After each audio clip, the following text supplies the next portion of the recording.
As usual, I came home after class, ate some pasta, drank some tea, and went to bed. In the evening, I woke up at around 7 p.m. and realized I had to do my coursework. I picked up my bag from the floor and quickly took out my study guides. As I was about to put them away, I noticed something else in the bag besides my notebooks. There was some kind of CD disc in the bag. I took it out and looked at it. There were no inscriptions on it. The case had no cover, and the surface itself was in poor condition. There were many scratches and scuffs. It was unclear where this disc came from, as we usually transfer all materials on flash drives. My bag always hangs on my shoulder, so someone must have slipped the disc in there quite cleverly. I turned on my computer, logged into Skype, and asked a couple of friends who were online if they had put the disc in my bag, thinking it might be a joke. They replied that no one had put anything there, and that they were also curious to see what was on the disc. I said that if there was anything interesting, I would let them know. I updated my antivirus database just in case, and inserted the disc into the drive, but it refused to read it. Apparently the damage was too severe. I took out the disc and cleaned its surface, but even after that, it still wouldn't read. I tried a couple more times, but to no avail. Somewhat disappointed, I took out the disc, put it back in the box, and tossed it on the shelf. I had a pile of calculations and drawings waiting for me. As usual, I slept very little that night, about 3 hours. I didn't tell anyone at the university about my strange find. Only a couple of friends who were on Skype at the time knew about it, but they didn't think it was worth mentioning. I also forgot about it for a while, as I had a lot of other things on my mind. When I came home from university, I went to bed as usual, but this time I woke up a little later. The clock showed 9:30. I drew until nightfall, and at 2 a.m., I decided to go to bed. I went to the bathroom, brushed my teeth, and when I came back to my room, my gaze accidentally fell on the shelf.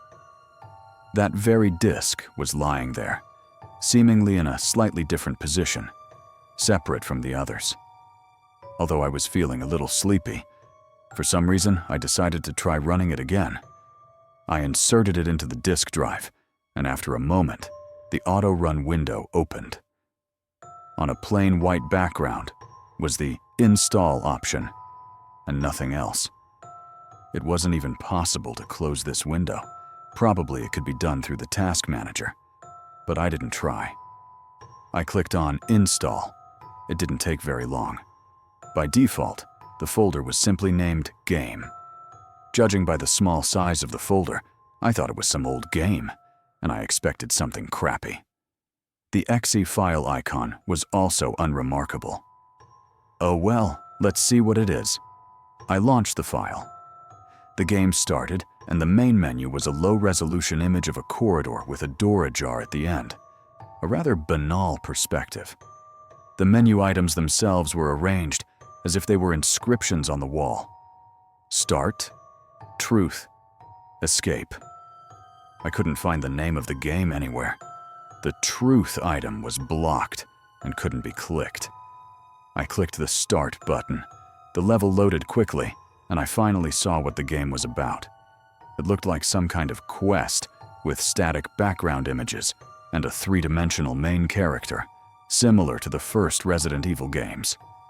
There was no intro or introductory story. The screen simply showed a normal room and a character that could be controlled. A boy who looked about 7 or 8 years old. There was no one else in the room except him, and the lights and TV were on. The boy's model was very low-poly. Controlling him, I approached the TV and tried pressing the buttons on the keyboard that are usually responsible for interacting with objects. When I pressed the right key, the entire screen was taken over by the TV, and I could switch channels. I noticed that many of the logos on them were quite old-fashioned. On one of the channels, there was a clock in the corner, and I was surprised to find that the time on it matched my actual time, 2:40. But of course, that's not difficult to do. Some movies I didn't recognize were playing, while other channels were showing some kind of programs. I flipped through all the channels, there were about 20 of them, and started over. For some reason, I could only exit the TV screen on the last channel, and I could only switch in one direction. So I quickly started switching through the second round, not lingering on any channel, and that's when I realized that this game was not a regular quest, but some kind of horror game. About halfway through, on one of the channels, a scary face suddenly flashed, staring out of the darkness with wide-open eyes. I was so surprised that I almost threw up, but out of inertia I switched channels. But I couldn't switch back. Out of curiosity, I decided to give it another try, but all the channels were just showing white static. I should mention that there was no loud noise or screaming, so I didn't expect the game to be full of cheap screamers. I decided it was time to go to bed, but I couldn't find how to save the game. Well, I hadn't gotten very far, so there was nothing to lose, and I chose Escape from the menu. The next day, when I got home, I immediately tried to launch the game, but unfortunately, I got an error message instead. I closed it and tried again. The game wouldn't start. Then I noticed the text of the message. This application cannot run. A couple more lines of some programming terms, and at the very end, wrong time. Obviously, the game reads the time from the computer and was probably set to run only at a certain time. I set the clock to the time I played it yesterday and tried to start it again, but the same error appeared. Strange, but there was nothing I could do. I went to bed as usual until evening. In the evening, I couldn't bring myself to do anything. I kept trying to start the game. I was genuinely interested. The game only started after midnight. A good move to make the game even scarier, forcing players to play only at night, although there must have been ways to get around it. I launched the game, and it started from the moment I had left it. The character I was controlling approached the window. It expanded to fill the entire screen, but I didn't see anything interesting outside. I remembered a moment from the fourth Silent Hill game when a head flew past the window, but there was nothing like that here. There was another 5-story building to the left, and nothing but trees to the right. Judging by everything, the apartment I was looking out of was on the 4th floor. Suddenly, I noticed a real mindfuck. In the courtyard behind a car, in the shade of the trees, stood a dark silhouette staring straight at me. I closed the screen and returned to the room. Looking around, I found a small clock.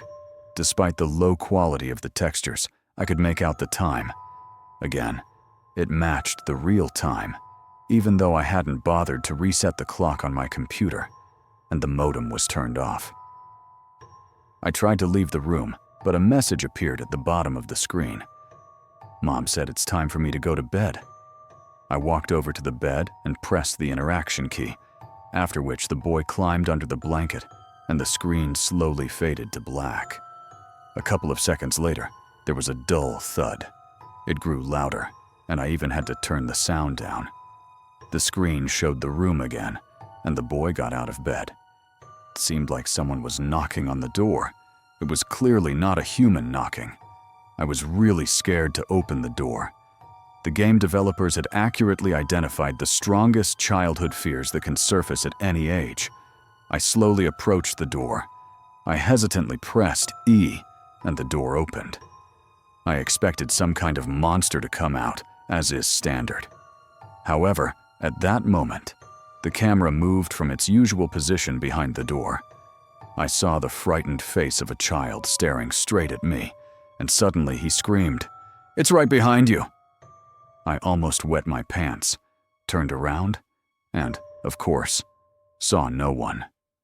Self-hypnosis, I thought, but I had never felt such fear before.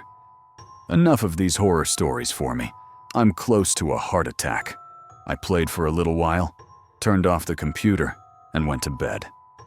Tomorrow is my day off. On Saturday evening, a friend, not a clay mixer, came over to spend the night. We had some beer, watched a movie, played some video games, and it was almost midnight. I was a little tipsy and said, "Remember that disc I told you about? There's this brick game on it, but I don't know the name.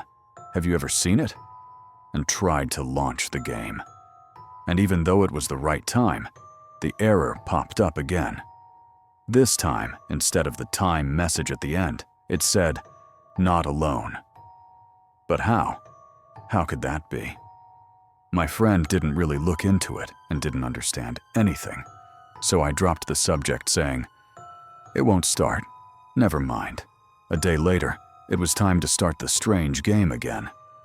This time, I left the room and walked around the apartment. A typical apartment in a Khrushchev-era building, with a hallway, separate rooms, a combined bathroom, and a small kitchen. There were no tasks. You could just walk around the apartment and interact with various objects.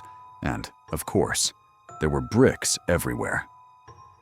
I walked down the hallway to the kitchen, and some kind of NEOH peeked out from behind the door, came out, and ran into another room.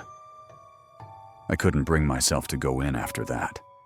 I could describe everything that happened on the screen at length, but it still wouldn't convey the fear I felt. Interesting events began to unfold that night. After getting another adrenaline rush, I went to bed. And then I had a dream. I was in that very apartment from the game. But that in itself wasn't strange. The strong impressions had made themselves felt. For some reason, I went into the bathroom and started pouring water. Then I heard a plaintive cry coming from the hallway, not very loud, a kind of sobbing. From the sound, it was clear that the person crying was approaching the bathroom. I locked the door with the latch. The person passed by the door, turned off the light, and went on to the kitchen. I became a little scared. After waiting a while, I opened the door and ran into the room. It was dark in the room, but I could see a tall person at the window, looking out onto the street. I wanted to scream, but as often happens, I could only manage a hoarse croak. The man turned toward me, but at that moment I woke up. It gets more interesting. When I started the game again at night, the graphics were slightly better. The models had more polygons, and the animation was more realistic. And then something happened. Another character appeared for the first time. A man in his 30s, quite thin but tall. He said to the boy, "Your parents won't be home tonight. I'll stay with you." "Aren't you afraid there's someone else here besides us?" replied the boy. "No, there's no one here. You just have a very vivid imagination." After that, the man stayed in the room, and the boy went into another room. Then, controlling him, I began to explore the apartment again. A couple of minutes later, a silhouette slowly emerged from the mirror in the dressing table and walked towards the door. This happened not after any action, but just like that, at a random moment. I was stunned, and the main character began to cry quietly, and I directed him to follow the ghost. I walked to the bathroom, and then a video appeared. A boy says, "Uncle forgot to turn off the light," then clicks the switch and walks on to the kitchen. I just couldn't believe my eyes. It was the same situation from my dream. After that, the camera showed only part of the hallway from the kitchen, and, as expected, a shadow flashed by. The boy got out of my control and ran out of the kitchen. Then I started controlling the man. At first, I went to the table and picked up a newspaper, then looked at it. I couldn't see the issue number or the year it was published, but it was one of those newspapers that had ceased publication in the early 2000s. I put it back on the table. Finding nothing interesting, I went to the window and cried. And a view opened up from the other side of the building, not like last time. The apartment was apparently on the corner. On this side, there was just another house, and to the left of it, in the distance, was some kind of factory. Something about this factory caught my attention. I thought I had seen a similar building somewhere before. I took a screenshot and closed the window view. Immediately, the camera showed the silhouette of a man standing behind him. He was quite close, but it was still impossible to make out his face. Only his eyes were shining brightly, but at the same time they looked sad. The ghost made an unpleasant sound, but at that moment, the light came on. It had been turned on by a boy who had run into the room. "Did you see it?" he asked. "What was I supposed to see?" replied the man in a frightened voice. "Don't lie," said the boy, and ran into the room. After that, the man muttered under his breath, "It's all in my imagination." I felt not so much fear as intense surprise at the coincidence between my dream and what had happened in the game. I closed it and started looking at the screenshot. That factory wouldn't leave me alone. I was sure I had seen it somewhere before. Suddenly, something clicked in my head, and I looked out the window, confident that I would see it now. But no, there was the familiar landscape. Okay, that's enough excitement for today. I expected to find myself back in that apartment in my dream. I was completely consumed by curiosity. But instead, I had a different dream. In it, my parents and I were packing our things, as if we were about to move. After that, I felt homesick, even though I had only been away for 2.5 weeks, and the city where I rent my apartment is very close. This time in the game, I heard a melody being played on the piano, and the sound was coming from another apartment nearby. At first, it was quite melodic and pleasant, but gradually it turned into some kind of unbearable noise. It got louder and louder, even though I turned down the volume, and in the end, I couldn't stand it and quit the game. But I heard the piano again, even outside the game. I wondered if I was imagining it. I pressed my ear against the radiator. I could hear it better that way. Yes, it was the same devilish melody I had heard a few minutes earlier. Who would think of playing the piano in the middle of the night? I decided I would never play that game again. It had too much of a negative effect on my mental health. I went to bed, but I couldn't fall asleep for a long time. After the sound from the piano stopped, there was complete silence, and I was afraid of every little noise. My impressionability and self-hypnosis played a cruel joke on me. I was afraid to even open my eyes because I felt someone's presence in the room.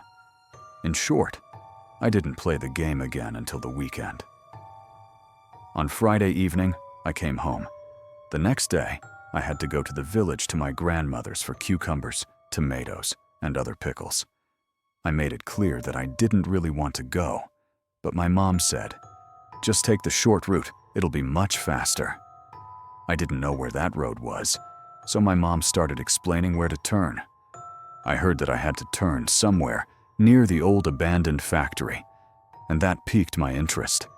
I felt a glimmer of hope that this was the factory from the screenshot. After a while, I grabbed the bag and set off.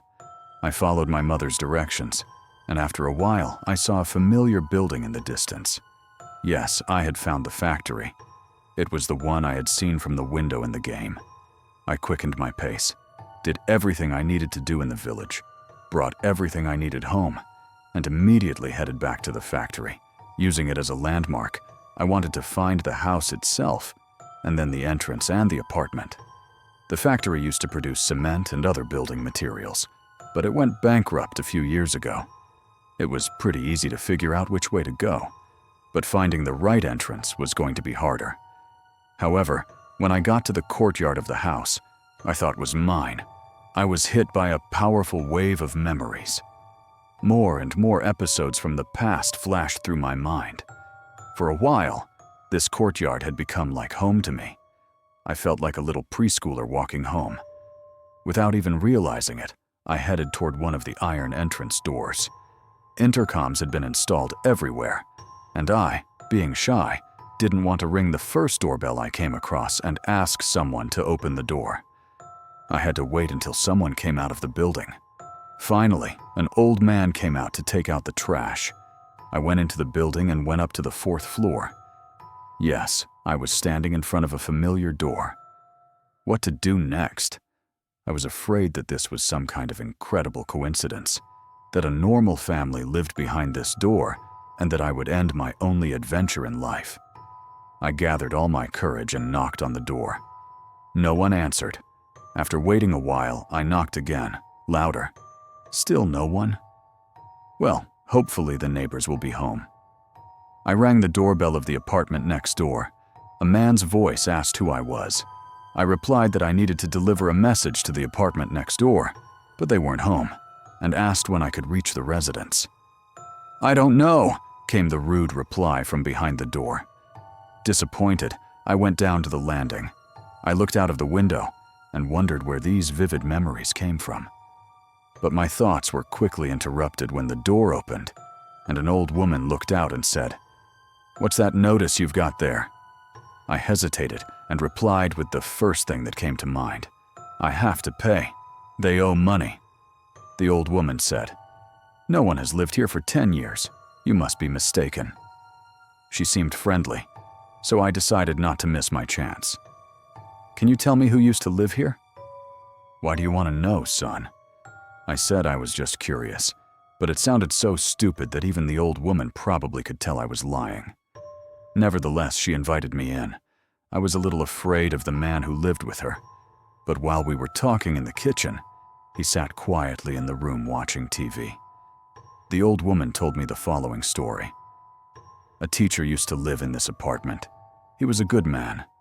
At first he lived alone. Then he got married and had 2 children. He didn't drink and often helped me around the house. Once he told me that he talked to his reflection in the mirror. He claimed that his future was reflected in the mirror and that it was very vague. This teacher told me that his reflection predicted how he would lose his job, become an alcoholic, and end up homeless. I tried to calm him down, but he became very serious about it.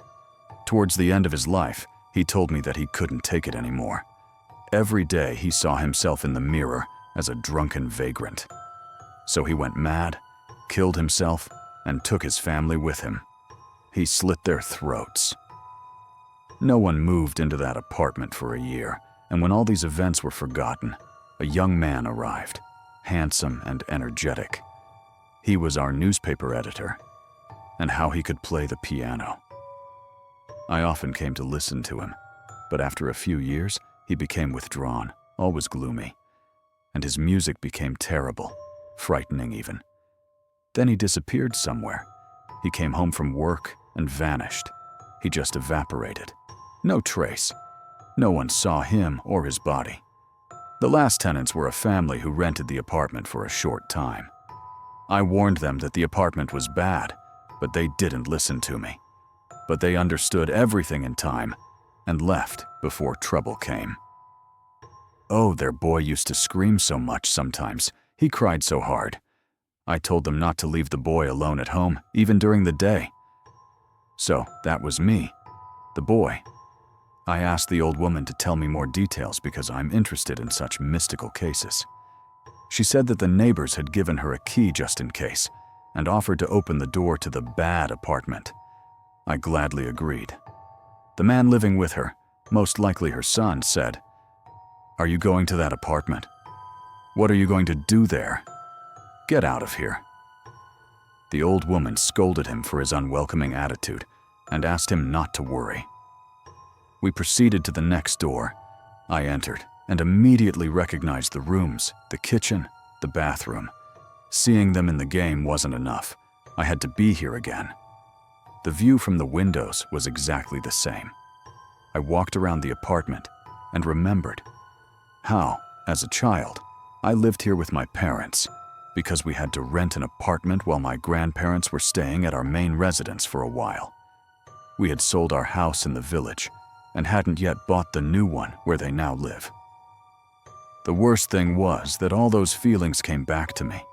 How I was afraid to walk through the dark hallway to the kitchen or the bathroom at night. How I always thought there was someone in the next room when my parents were at work. How someone was always knocking on my window, even though it was on the 4th floor. I thanked the friendly old lady and went home.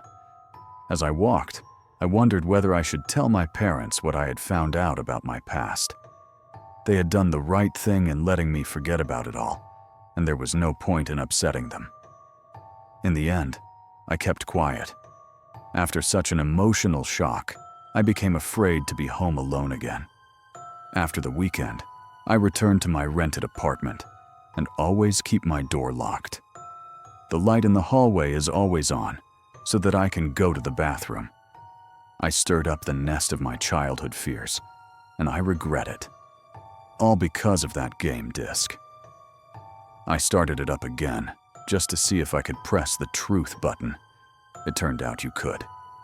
The graphics were almost photorealistic, and almost all the characters were recognizable. There were two men sitting in the kitchen. One of them was my dad. The other was that tall guy, some kind of distant relative. I don't know much about him. They were sitting there talking. My father was saying that they were going to move out of this cursed apartment because I was constantly telling him and my mother about all the paranormal phenomena happening within these walls. My uncle admits that he has seen something himself. Then a scream comes from my room. They both rush there, but the camera stays in the kitchen. After a while, two more male screams are heard. The next scene, my mother is talking to some doctor. He says that after such events, a child's brain is capable of erasing memories. The main thing is that nothing in the future reminds him of the horror he experienced. This is psychological trauma that can metastasize in the form of, for example, hallucinations.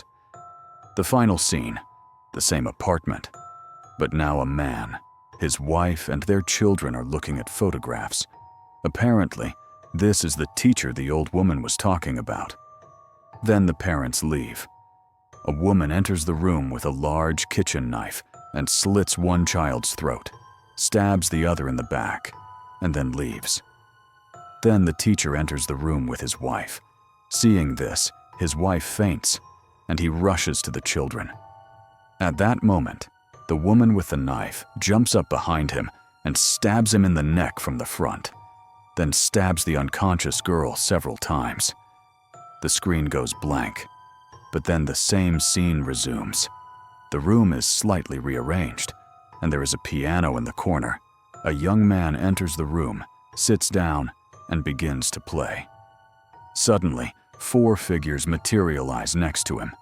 He jumps up in terror and runs out of the room. Then we see him again, but this time he is sitting in the room with a woman.